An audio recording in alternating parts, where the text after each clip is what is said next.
ามรีบานใหม่ บ่ฝ่ายกำลังมาบ่ครั้งแรกแล้วแต่ว่ามาแล้วสุดก่อนพุ่นทำอิฐแต่ท่านได้เฮ็ดเฮือนเฮ็ดห้องน้ำยังท่านได้มาเพิ่นจืดบ่สายเข้าเพิ่นบ่จืดเฮ็ดได้อีกนะเงินตัว10 ล้านเด้ไอ้เตียงมามอบเงินแต่ว่าบ่ทันเฮ็ดอีหยังแต่ว่าบ่เคยเขาบ่เคยมาสั่นแหละก็ตังลืมให้น้องเอ้ยมีก็ตังมีกระตังแม่ก็ตังได้แล้วดีแบบเคยสบายดีบ้างเนาะสบายดีป่าลุงเด้ต้องมาเอาคือสบายดีเด้สบายดีสบายดีเด้อพ่อแม่พี่น้องเมื่อสู่ทุกคนพังลาวพังไทยต่างประเทศแล้วก็สวัสดีสบายดีเด้ออูเนี่ยเอาพ่อแม่พี่น้องวันนี้ช่องเอาฉาย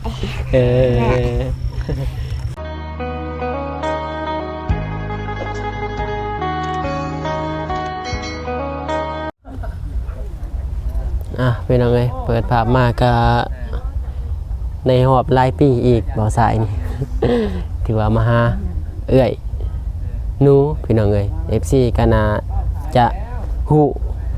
และก็น่าจะคุ้นเคยพี่น้องเอ้ยเพราะว่าทาง2ทีมงานแน่แต่ว่าสายนี้เป็นครั้งที่2พี่น้องเอ้ยที่ว่าเขามาหาเอื้อยนูตั้งแต่พูดแหละตั้งแต่ซีดังๆเลยใส่ได้เนาะพี่น้องก่อนอื่นกราบทักทายสบายดีและสวัสดีเด้อพ่อแม่พี่น้องเมื่อสักครู่ทุกคนพี่น้องก็ยินดีต้อนรับเขาสู่2บ่าวสายชาแนลคือเก่าคือเดิมพี่น้องเอ้ยพอๆกันหลังจากมาตั้งแต่บ้านอ้ายเบาเมฆพี่น้องแล้วก็สวนอ้ายเบาเตียงทางอ้ายเบานงเพิ่นก็แวะมาหาสาวนูเหรอมันจึงดูดีแน่นอนสาวนูเอื้อยนูก็ได้สาวนูก็ได้พี่น้องเอ้ยเพราะว่าเพิ่นก็เป็นเอื้อยแหละพี่น้องเอ้ยเป็นอายุกว่าโดย24บ่แต่ว่าสาย22พี่น้องลื่นกัน 2-3 ปีนี่แหละ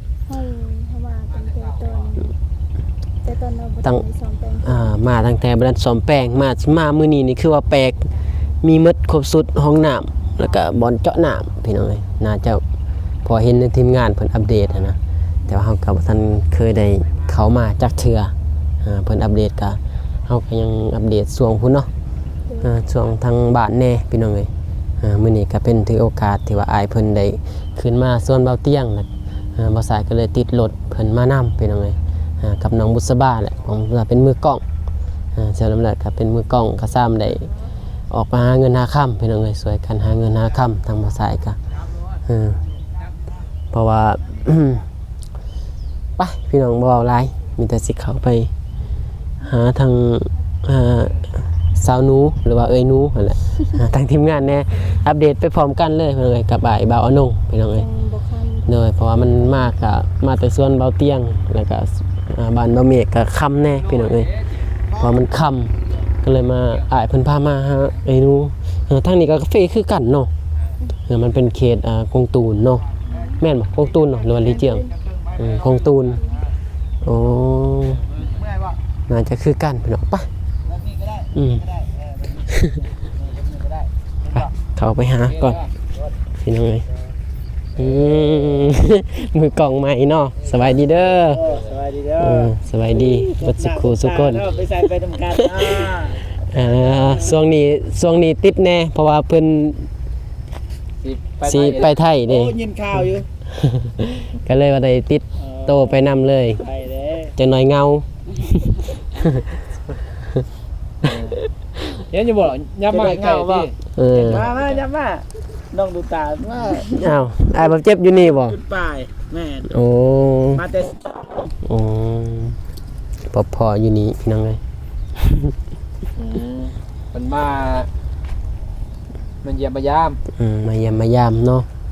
บ่าวนุ่งก็เลยมานั่นเองเนาะมาถามนั่นแหละได้เฮ็ดได้อยู่บ่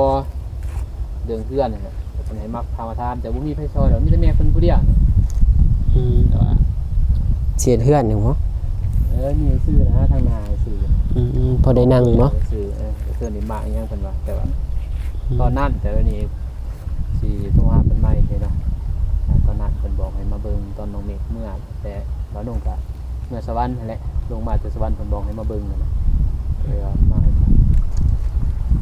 ก็บ่ยากดอกเนาะถ้ามีเงินเก็บเลยเนาะตัวนี้ก็บ่ยากเนาะสารซื้อแต่ว่าจะไปเฮ็ดใหม่นี่มันก็โอ้หลายยับกว่าไปอีกเนาะมันก็สิหลายแน่เนี่ยในซั่นสิเฮาต้องไปซื้อใหม่อีกจะเจาะหูเก่าบ่ได้เด้ งามรีบานใหม่ บ่ฝ่ายกำลังมาบ่ครั้งแรกแล้ว แรกบ่ แต่ว่ามาแล้วสุดก่อนพุ่นทำอิฐแต่ท่านได้เฮ็ดเฮือนเฮ็ดห้องน้ำยังท่านได้มา เพิ่นจืดบ่สายเข้าเพิ่นบ่จืด เฮ็ดได้อีกนะ ให้เงินตัว10ล้านเด้ไอ้เตียงมามอบเงินแต่ว่าบ่ทันเฮ็ดอีหยังแล้วว่าบ่เคยเขาบ่เคยมาเห็น แต่บ่เจอ ค่อยเป็นคนจับกองไงเด้ แต่ว่าบางทีช่วงนั้นยังตื่นเต้นเนาะ น้องนู้ตอนนั้นกับเปลี่ยนได้เนาะจากตอนนั้นกับตอนนี้ FC ก็น่ะสิสังเกตความเปียกแตกต่าง แตกต่างหลายนะ1แต่งโตจากแต่เก่า2หน้าตาโศกเศร้า3คือบ่มีหยังเลย เดินซานห้องน้ำห้องในไฟ แม่นแต่เดี๋ยวนี้นี่ใช้หมดแล้ว ถือว่าไฟกับเขาแล้วเนาะซองทราย 1นี่ได้ไพ่แล้วเนาะ2ก็น้ำ3เฮือน4ห้องน้ำแม่นบ่ ทำก็ฟันน้อง ผมฟันเนาะเพิ่น ถือว่าครบแล้วเนาะ เขานี่ก็กุ้มกินแล้วหลายสอบกุ้มเลยปีนี้เรืออีกเนาะปีหน้าเพิ่นได้กินอีกหน่อยนึงมันบ่เป็นได้กินข้าวเก่าเว้ยหมด ขาย ขายซื้อใหม่ บ่บ่ซื้อติเขา เขาบอกให้บ่เจ็บไปกินก่อนปีหน้าบ่เจ็บมาให้ฮะ เอาให้เขาใหม่เด้ เดี๋ยวได้อีกบอกจะไปกิน ก็ได้น้องๆ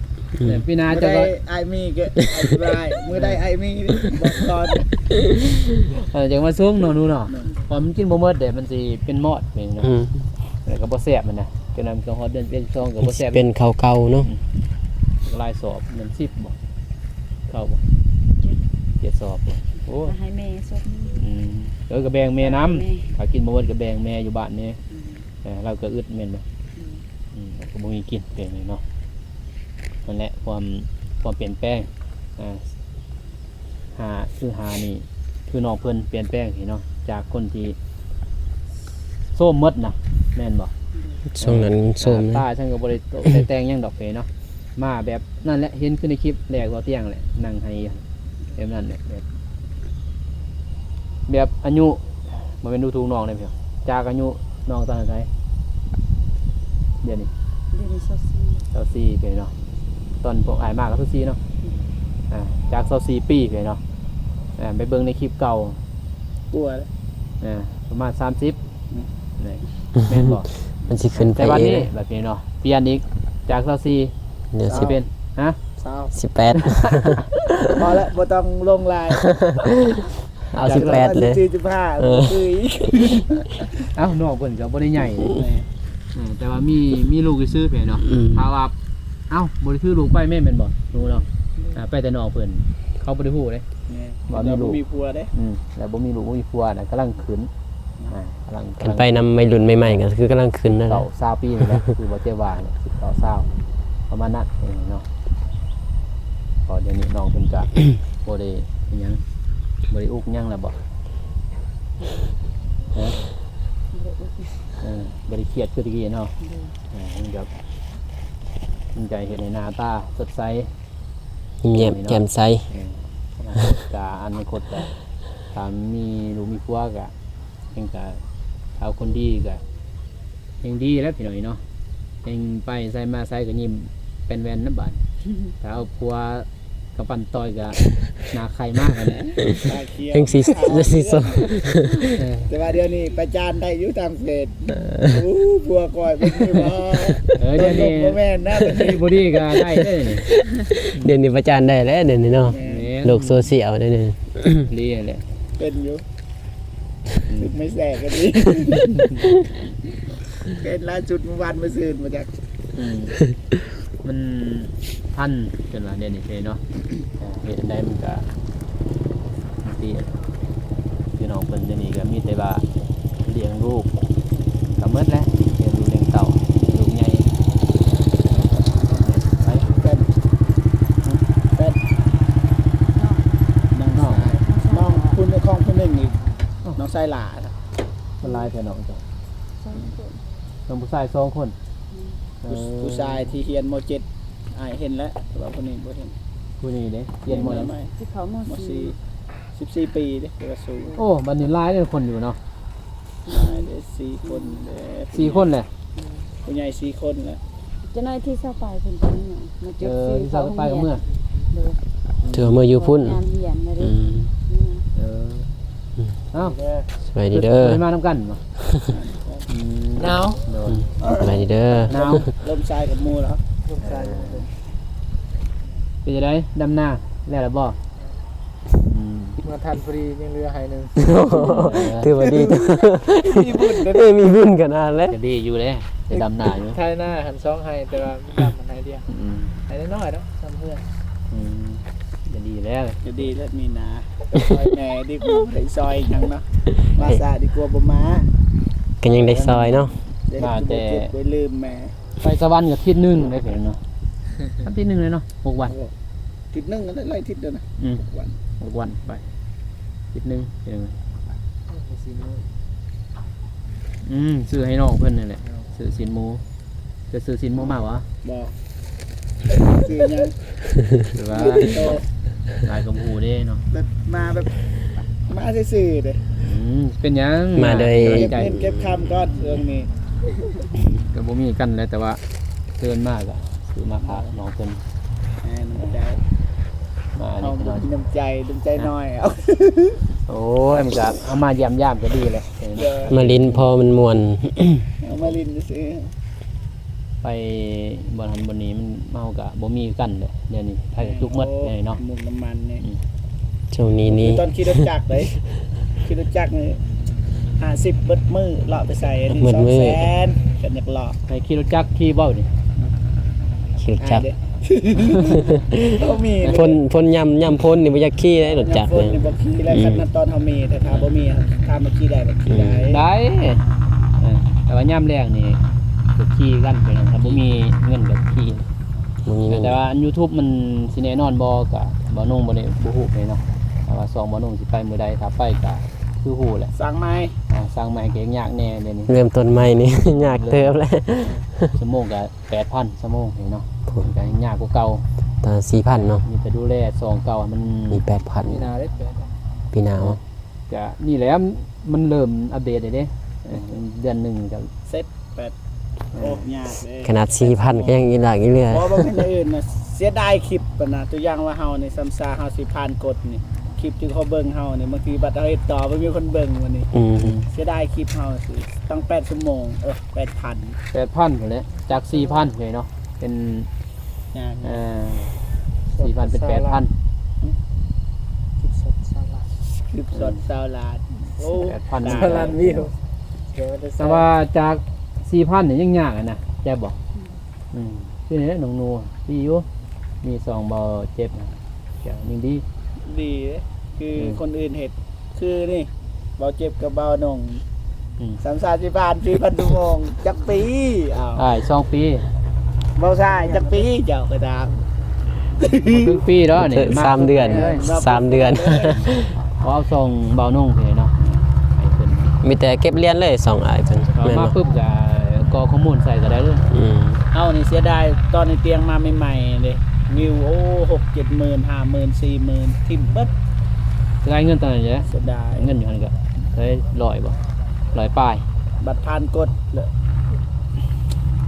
บ่มีคนเบิ่งมัน แต่ก็กรอกแล้วบ่ใส่แล้วบ่ ก็ได้ เอาไปเอาแล้วพิน ยัง เอาคือบ่ไปเอามากอกใส่ พยาไออาจารย์พนันก่อนป้องกันไว้ก่อน เพิ่นบอกอ่ะอีก ใส่ เส้นห เส้ นึ น ง อาจารย์มีปัญหาก็ใส่เส้นน้ำเอาวันนี้บ่ญาตินี่ บอกว่ามันไปตั้งทองไม้นะแต่มันผ่านกดแล้วเอาตัวนั้นอีกเส้นแต่มาใส่เลยจักบ่มันได้เลยนะจะไปตั้งซองไม้อีกซองนึงเป็นผ่าน ตั้งซองใหม่เนี่ยเขาสิเอาคลิปเก่ามาลง ให้บัดซองให้น้องนุ่ยดิ เส้นเดียว อีกเส้นเดียวบ่ เดียวอีเส้นอาจารย์ปอน โอ้แต่ว่าคือว่าคำว่า ญา ผ่าน ตินะ คำว่าผ่านตอนนั้นจะเอาอีกเส้นตอนนั้นมาใส่ ญาติเลย อืม เส้นอาจารย์แต่ยังไอเส้นมีปัญหาแก อาจารย์แกเอง อาจารย์ เงินกับเพิ่นรับประกันเด้ อืม ก็อีกเส้นไปเงินที่ยังอยู่หันเฮาก็ต้องได้นะเพราะว่ามันมีประกันภัยอยู่แล้วเพราะตัวนั้นเฮาเป็นว่าเฮาเป็นดูแลเฮาให้เฮานะเป็นรับประกันแหละเพราะเฮาต้องจ่ายให้เพิ่นเลย จังไดก็ต้องได้เนาะถึงว่าสิเสียกันยังได้ จ่ายสมิธแล้วเห็ดเท่าไร4 ล้าน 4 ล้านปีหนึง4 ล้าน4 ล้านเสร็จ5เพิ่นพี่น้องเนาะก็แพงก็สมควรแล้วจะสิเป็นได้ง่ายบ่ เห็ดบ่เป็น ข้อพินก็6 เดือนแล้วคือเบาบิ๊กนี่แล้วก็ยัง เห็นบอกคือซองของหนองคอพินหักมา 3-4 อันเนี่ยนงไปเจอ 3 บ้าน ของเฮาแหละ เต็ม ไปคอ มัน กดคอ มันมาทีเดียวบ่ กดคอตอนให้อนงแก้ไขอนงกดคอคือกันเอาก็เต็มเลย มันมา มา แบบ นึงมันก็มาแล้ว แม่ แต่ว่าบัตรหนึงก็มาแล้วเนาะ โดยแล้วเขาคิดว่าบ่มาบัดนี้เขาเบิ่งในคลิปเขาบ่ฮู้เด้ แต่งานเดียวที่เนาะ อันเดียวนั่นแหละรหัสเดียว ร้านเดียวส่งรับ ส่ง ส่งลายเตือน เรียงก็ส่งมา แต่ว่าเขาบ่ได้ไปเบิ่ง เต็มอันเนี้ย เฮบ่ได้เบิ่งคนอื่น 3อันนั่นแหละเขามื้อนั้นไปเนาะว่านุ่งเขาไปเอาพินให้สาวนูนากับสาวนิด ขึ้นวางๆไป ไปเอาไว้ ยันบ่แม่นของเฮาบ่จ๊ะ แม่นั่นแหละอย่า ยังแต่เบามิก ก็ ได้ เบิ่ง หยัง เย็นเด้แต่ไอ้รวบได้แต่ เบามิกมีหยังนะเบามิก รวบแล้วยังเดี๋ยวให้เบิ่งให้พอมีอยู่แน่เพิ่นส่งมา ไปเบิ่งกับบ่เสียหายดอกพอถ้าแต่งก็สิเข้า เดี๋ยวเขาไปเพราะมันก็บ่ลายดอกพิน ยูทูบเบอร์บ่หลายเนาะ เสื้ออยู่หมู่ส่งมาเนาะคือหมู่ส่งเนาะ ถือคือซานูนากับอ้ายก็เฮ็ดเพื่อสิบ่ได้ก็ได้ซานูนากับซานิดแต่บ่มิกนี่บ่ได้เพราะยานอ้ายไปกดถือส่งทางอีเมลนั้นทางอีเมลนี่บ่ได้เนาะมันส่งเข้าส่งให้บ่ได้มันก็สิ ก็ปลอดภัย มันสิบล็อกเลยบล็อกกับมันจะปะอย่างนี้แหละจนเขาให้เขาเปิดนั่นแหละเป็นอย่างนี้เนาะ ต้นเด้อ เอาถึงสั้นแล้วเอา กระตังเลื่อมให้น้องเอ้ย มีอ่ะ กระตังมี พาตัง แม่กระตัง ได้แล้วสิเดินทางกลับก่อนเผื่อน้ำคำเพราะว่า กับพร้อมกันนี่แหละ กลับบ่ ครับ เผื่อกินข้าวกินหนังอย่างนี้ กินข้าวน้ำกินหยังเฮ็ดศีลหมู่ ไปเด้อ เฮ็ดศีลหมู่กินข้าวก่อน พอแล้ว อ้ายได้อีกมือ อายแล้ว เอากลับมาซ้อนให้น้องเด้เป็นวิธีถ่ายคลิปถ่ายหยัง ก็เป็นซ้ำอาจารย์นั่นแหละ กลับมาเพิ่น มาอาจารย์คอนะ อะไรก็หลายๆยังก็พอมีรายได้แต่ว่ามันได้บ่ก็คือน้องเพิ่นฮู้แหละมันช่วงนี้ YouTube หลายคนก็โต้นหมดเนาะหลายคนก็ผู้เฮ็ดเพิ่นว่าอยากเศร้าจะบ่ผู้เฮ็ดแล้ว4 ปีอยากเศร้าผู้บ่ทันเฮ็ดนี่อยากเฮ็ดตอนนี้ใหม่ดุขนาดได้ลงคลิป 3-4 คลิปแม่นบ่เนี่ยบ่ทันผ่านเด้ดุขนาดบัดผ่านแล้วนี่ก็มันวิวบ่ได้แต่ก็อยากอยู่มันบ่ได้ได้แม่นบ่เพราะน้ำมันเฮาก็อยู่หันกินยาก็อยู่หันได้บ่ไปแจกจ่ายให้คนก็อยู่หันก็คือสายบุญนี่เว้ยเนาะลงทุนหลายเด้ เนี่ย เฮาซอยคนหลายเด้ลงทุนหลายซั่นจักบ่ ถ้าต้องไปนะ ป้ายก็ต้องซื้ออันน่ะบ่แม่นบ่ซื้อว่ามีหรือบ่มีก็อย่านะแต่เฮาต้องมีอ่ะนะมันเป็นคือมี ในคนอื่นเขาว่าเฮานี่คือสิมีอ่ะนะอันมันบ่มีแต่ว่าเฮาเฮ็ดคือมีแต่เฮาต้องเอาให้น้ำใจเด้คันบ่มีแท้ๆก็อิหยัง เฮียเบิด ดีเด้ คือบ่ยับเนี่ยบ่เสียเงิน เด้ ให้แต่5 บาทคุณจะกิน เรา บ่ หยับ ยับ เนาะ ประเมิน บ่เสียดอกอยู่ป่าอยู่ดง แม่ตอนนั้นนี่ได้อย่างเดียวบัดเราเฮ็ดเวียกเราเองแต่ว่าเราก็ได้เลยนะ คอนเทนต์เด้คอนเทนต์อยู่บ้านอยู่เมืองก็ทำได้ตัวนี้มันเป็นคอนเทนต์เด้ ยากที่คนจะเฮ็ดแบบเฮาไอ้น้อง ถ้าผู้บ่ สั้นแหละ สิออกเมื่อ กลับก่อนมีแต่มือมึงลองเซตหาทางแม่เพิ่นก่อนเด้อมันตอบแล้วก็ทาง ICC มาบอกแล้วก็จะไล่เครื่องนั่นแหละเนาะแล้วส่งให้แม่เพิ่นเท่าใดไทยจำนวนเลยถ้าว่าได้เพราะว่าแม่เพิ่นตะกี้ก็โจ๊ะนะแต่แม่เพิ่นเซตมาบอกกันตอนเราลงมาจากสวรรค์น่ะเราลงมามื้อนั้นก็ลืมถามน้องเพิ่นแล้วก็ลืมเซตหาแม่เลยเนาะแม่เพิ่นก็สิน่าเบิ่งอยู่ไปจะสั่นแล้วกลับก่อนเด้อก ลับก่อน นี่บ่ ปลอดภัยเด้อ เด้ออยู่นี่บ่ แล้วสิกรรมกัน กลับบ่ ไป ไปพี่น้องเอ้ยเนาะว่านุ่งก็สิเดินทางกลับก่อนบัดนี้บ่เจ็บมันจับกองให้ก็ขอบคุณใจทางใหญ่ FC ทุกท่านพี่เนาะที่ติดตามรับชมที่รอเบิ่งรอชมทางซองไปฝากติดตามแน่พี่เนาะเบิ่งในซองหยัง เราเจ็บเราตาย คือบ่เปลี่ยนเลย เจ็บเราบ่เปลี่ยนก็เป็นซองเฮาได้เฮาก็แจ้งแต่ว่าเป็นคลิปของน้อง โอ้ โอ้ยน้องทายบ่ตาวิเอาแล้วโจ้ไว้มีแต่พาไปตามเบิ่งพี่เนาะในซองลงคลิปมื้อใด น้อย โอเค เพราะว่า ตามเบิ่งพี่เนาะว่าน้องแชร์ให้อยู่เอาดีๆมีแฮงมื้อสู่คนเด้อพี่น้องเด้อเนาะไปบ๊ายบายพี่น้องเอ้ย บ่มาทางรถไปพี่น้องโอเคก็มีแต่ทั้ง ฟังเรื่องราวนั่นแหละพี่น้องเอ้ยเพราะว่าจักสิเอาหยังมาใส่ก็ดนเตือเขามา บ่เรื่องราวหยังดอกมีแต่ทางอายบ่าวนุ่งเพิ่นเว้าพี่น้องก็เลยถ่ายไปนั่นแหละพี่น้องเอ้ย ยังมียังก็มาอัปเดตเบิ่งเนาะ โดยท่านมีหยังอัปเดตเบิ่ง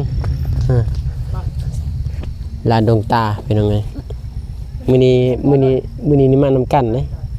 สบายดีเบิ่งก่อน สวัสดีเด้อ ลองสบายดีแบบเคยสบายดีบ้างเนาะสบายดีป่าลุงเนี่ยลองมาเอาคือสบายดีเด้สบายดี สวัสดีเด้อพ่อแม่พี่น้องเมื่อสู่ทุกคนพังลาวพังไทยต่างประเทศแล้วก็สวัสดีสบายดีเด้ออูเนี่ยเอาพ่อแม่พี่น้องวันนี้ช่องเอาฉาย จะว่านี่พี่น้องไปมีแต่ว่าจะออกเดินทางไปแหละกลับบ้านพอมานำอ้ายเพิ่นถือว่า